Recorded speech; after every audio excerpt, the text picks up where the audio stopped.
Primo Rico e Mayra Card, casados, evangélicos, ricos. Eles fizeram uma coisa, eu vou colocar aqui para vocês verem agora. Eles fizeram uma coisa, estão fazendo, que serve para começar um bate-papo muito importante que eu quero ter com você. Fica até o final, vou colocar agora já o vídeo da Mayra Card para vocês entenderem o que eles estão fazendo. E depois eu quero comentar uma coisa e quero saber a sua opinião a respeito disso. Vamos pro vídeo. A gente mandou fazer buracos em toda a casa. Olha aqui. Ó, tá vendo? Esse buraco é o buraco exato da Bíblia, que a gente vai colocar ela aberta na palavra. Então a ideia aqui é eles fizeram buracos no chão e vão colocar uma Bíblia aberta, né? Não tô com uma Bíblia aqui, mas tem um livro, inclusive indicado esse livro, tá? De História do Cristianismo. Enfim, eles vão colocar a Bíblia aberta assim no chão, né? Nos buracos, para que a casa seja construída sobre o alicerce da palavra. Aqui tem um buraco, aqui tem outro buraco. Em cada cômodo a gente vai colocar 2 Bíblias. Ali vai ser a cama da Sofia, então a gente vai colocar uma Bíblia ali embaixo. Aqui vai ser o cantinho dela ler, estudar. Ali vai ser nosso quarto, e aí também tem uma Bíblia na entrada do quarto, tá vendo aqui? E outra Bíblia ali. E pela casa inteira a gente tem essas aberturas aonde a gente vai colocar a Bíblia. São todas iguais, todas Bíblias iguais. E em cada cômodo eu vou abrir a palavra, orar, colocar embaixo, né, dos nossos pés. E aí depois eles vão vir com piso por cima. E a nossa casa, a base da nossa casa, embaixo dos nossos pés tem a palavra. A nossa casa estará estruturada pela palavra. Começamos a orar por todo o canto de toda a casa. A gente colocou a Bíblia bem na entrada da porta, tá vendo? E aí tinha uma oração específica para fazer aí. E Deus ia dando as passagens para o Tiago, ele ia lendo em voz alta, a gente se abaixava, ajoelhava, orava. Cada cantinho. É uma coisa muito mística, né? O que vai acontecer aqui. Da nossa casa, cada milímetro tem Deus em todos os nossos pensamentos. Pensa isso, em cada milímetro da nossa casa tem Deus. Ela está dizendo isso logo após mostrar que tem Bíblia pela casa inteira. Logo, se tem Bíblia pela casa inteira, se tem textos abertos, textos bíblicos pela casa inteira, tem Deus. Debaixo dos nossos pés, em cima da nossa cabeça, de um lado e do outro. Amém. O que eu quero falar a partir disso que a gente acabou de ver? Primeiro que o meu nome é Vinícius, esse é o meu canal e eu gostaria de ver os seus comentários, de ler, de conhecer você através dos comentários. Deixe a sua opinião, a gente procura conversar aqui de forma sempre muito respeitosa, tá? Então participe dando a sua opinião para a gente crescer juntos em conhecimento e também em humildade, que é muito importante. Mas vamos lá. O que é perceptível em muitos lugares, lares, igrejas, é um cristianismo paganizado. Gente, nós estamos vivendo paganismo dentro da religião cristã. Isso que a gente acabou de ver, infelizmente, não é incomum. No meio evangélico tem objetos sagrados, lugares sagrados, pessoas consideradas quase que como semideuses, Bíblia sendo tratada como amuleto de sorte, ou então como um ícone, um receptáculo da presença de Deus. De modo que, se eu tenho a Bíblia aberta aqui em casa, se eu tenho a Bíblia aberta na fundação da minha casa, Deus edificará a minha casa. Deus estará presente na minha casa porque na fundação tem Bíblias abertas debaixo do chão. Galera, isso é paganismo.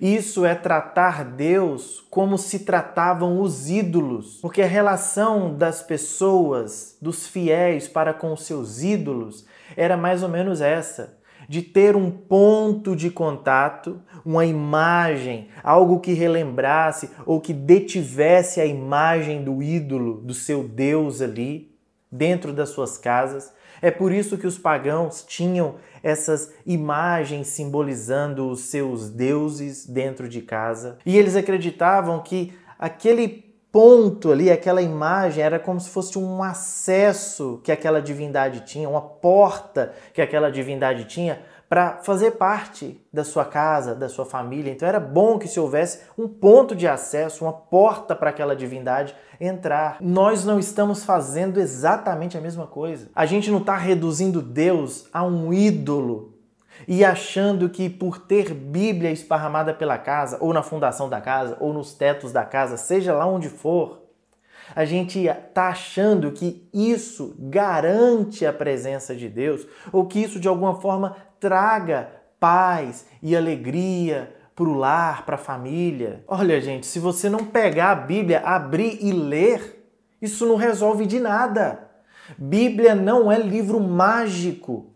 Bíblia não é um livro encantado, um livro místico, onde as coisas começam a fluir dali, a emanar, como se fosse um livro cheio de emanações e dali surgem coisas mágicas.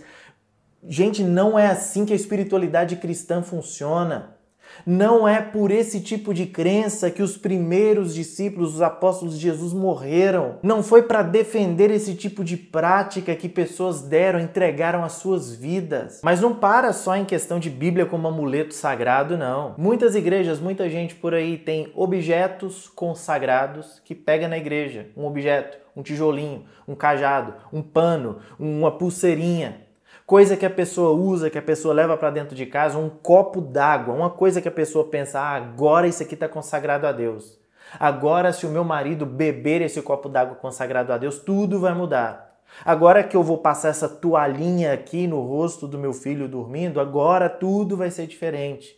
Agora que eu colocar esse cajadinho, que eu pegar esse chaveiro...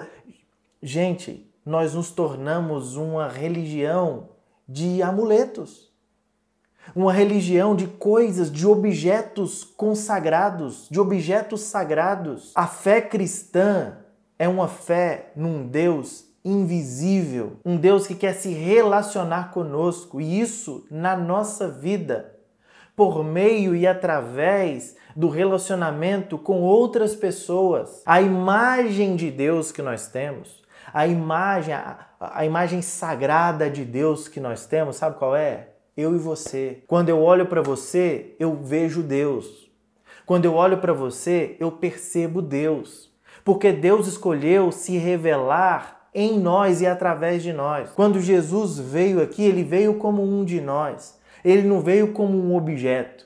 Jesus não se encadernou como um livro, como uma Bíblia. Jesus se encarnou como um ser humano. E a gente começa a ter umas práticas místicas estranhas. Eu estou falando da mística ruim, né? De uma mística estranha.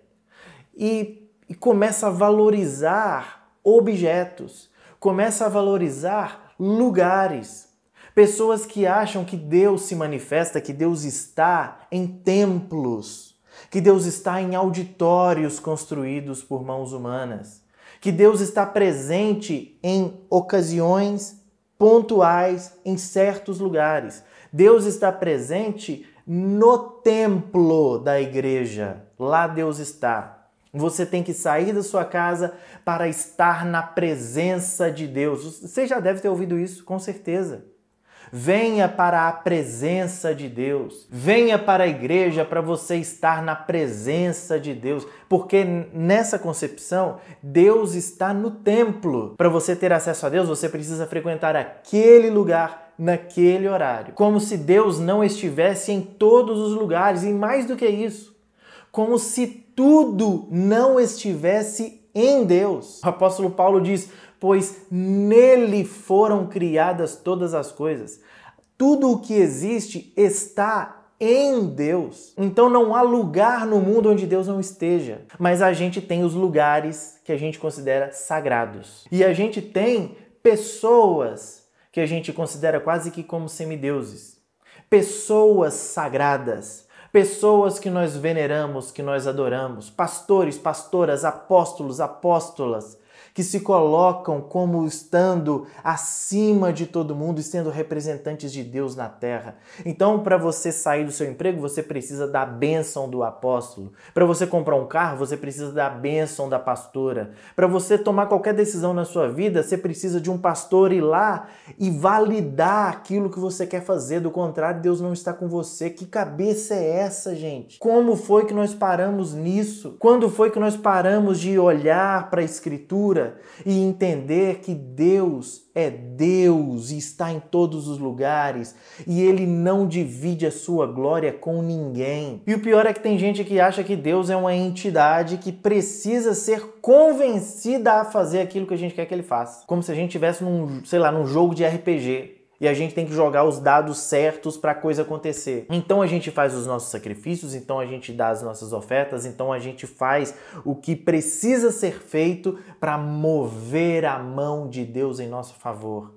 Como se Deus fosse alguém que estivesse relutante em nos abençoar e a gente começa a fazer as coisas para dobrar Deus à nossa vontade, para convencer Deus de fazer aquilo que a gente quer que Ele faça. Aí a gente faz um monte de coisa, aí a gente vai para a corrente de oração, aí a gente vai para o monte, porque a oração do monte vale mais do que a oração que você faz na sua casa, na sua sala, no seu banheiro. A gente vai para Israel, a gente faz um monte de coisa que nós consideramos valiosas, místicas, para ativar Deus, para fazer Deus realizar os nossos desejos. Deus é só um gênio da lâmpada, que a gente tem que esfregar do jeito certo para Ele poder realizar aquilo que a gente quer. Isso é paganismo. Cristianismo paganizado. Nós tratamos Deus como um ídolo qualquer. Agora, tem como sair do paganismo? Tem, claro que tem. Vou dar aqui 4 passos rápidos para você abandonar essas práticas pagãs, caso você as esteja praticando. Vamos lá. Primeiro, entenda que Deus não está à venda. Não tem Black Friday de Deus não, gente. Deus não pode ser manipulado pelos nossos cultos, pelas coisas que a gente faz, pelas campanhas que a gente faz. Deus não é manipulável, Deus não tá para barganha. Deus não está à venda. Efésios 2, 8 e 9. Vocês são salvos pela graça mediante a fé. Isso não vem de vocês. É dom de Deus. Não vem das obras, não vem dos sacrifícios, não vem dos votos, das ofertas, não vem de nada. Para que ninguém se glorie. O que Deus faz, Ele faz por graça, porque Ele não está à venda. Ele faz porque Ele ama, porque Ele é todo amor, porque Ele é generoso. Por isso que Deus nos abençoa. Não é porque Ele está à venda e se a gente fizer a coisa certa, se a gente apertar o botão certo, então o braço de Deus se move. Como se a gente tratasse Deus como eu trato os meus bonecos no FIFA, quando eu estou jogando futebol. Eu vou apertando o controle de cá e o boneco vai agindo de lá. Deus não é videogame. Segunda coisa, Deus não habita em lugares específicos. Ah, Deus está em tal lugar. Vamos à casa de Deus. Você está chamando um auditório construído por mãos humanas de casa de Deus? Deus não habita em templos feitos por mãos humanas. Deus habita em nós, Deus habita na igreja, Deus habita em seres humanos. Deus está nos ajuntamentos de pessoas que estão fazendo aquilo em nome dele. Ele está em todo lugar e não precisa de um ritual para se manifestar. Terceiro passo para sair do paganismo. Pare de tratar pessoas como se fossem mediadores espirituais. Pastores, profetas, apóstolos não são gurus mediadores entre você e Deus. Você pode conversar com Deus aí, direto, sem ninguém intermediando o processo, sem atravessador, sem gente mediando ali no meio. Tem gente que só tem acesso a Deus através do pastor, da pastora. Vá você mesmo até Deus. Ore. Coloque o seu joelho no chão e ore. Abra a sua Bíblia e leia. Não enterra a Bíblia debaixo da sua casa, não. Não coloca a Bíblia no teto da sua casa, não. Coloca ela no seu coração. Leia, internalize e peça o Espírito Santo para te ajudar. É assim que a gente vence o paganismo. Pastores e pastoras são ótimos guias, pessoas que nos orientam, pessoas mais sábias, comprometidas com o Evangelho, com o Reino, que pode nos ajudar na nossa caminhada de fé, que cuidam, pastoreio, que cuida das ovelhas, que são de Jesus, né? As ovelhas são de Jesus, não são dele, mas ajuda a cuidar, e é isso. Pastor não é mediador, não pode ser mediador da sua vida espiritual, é você com Deus. E em último lugar, troque a barganha com Deus por relacionamento com Deus. Sabe o que Deus quer com você? Ele quer se relacionar com você. Ele quer se revelar a você. Ele quer que você o perceba no seu dia a dia. Ele quer que você sinta prazer, amor em estar com Ele, na presença dEle. Ele quer mudar você, Ele quer mudar a sua forma de ver a vida, de ver as coisas. Ele quer mudar o seu caráter, Ele quer te ajudar na sua família, lidar com os problemas que você tem que lidar no dia a dia. Deus quer fazer parte do seu dia a dia, da sua vida. Para de buscar a Deus para obter favor. Para de buscar a Deus para ter emprego, para ter casa, para ter dinheiro, para aumentar salário. Busque a Deus porque você quer se relacionar com Ele, com esse ser belíssimo que nos amou e nos salvou, embora nós não mereçamos. Eu quero te chamar para a liberdade. Sai desse paganismo logo. Deixa esse tipo de perspectiva que olha as coisas, o relacionamento com Deus na base da troca, que acha que Deus se manifesta a você ou que Deus está na sua casa porque tem objetos sagrados espalhados. Gente, isso é pagão. Nós somos cristãos. Vamos largar o paganismo? Vamos partir para o evangelho? Que Deus abençoe você e deixe o seu comentário aqui que eu quero saber o que você pensa sobre isso. Vou deixar aqui do lado alguns vídeos que podem ser muito interessantes para você que está querendo sair desse paganismo, dessa coisa doida aí. Beleza? Um grande abraço e nos vemos no próximo vídeo. Até lá!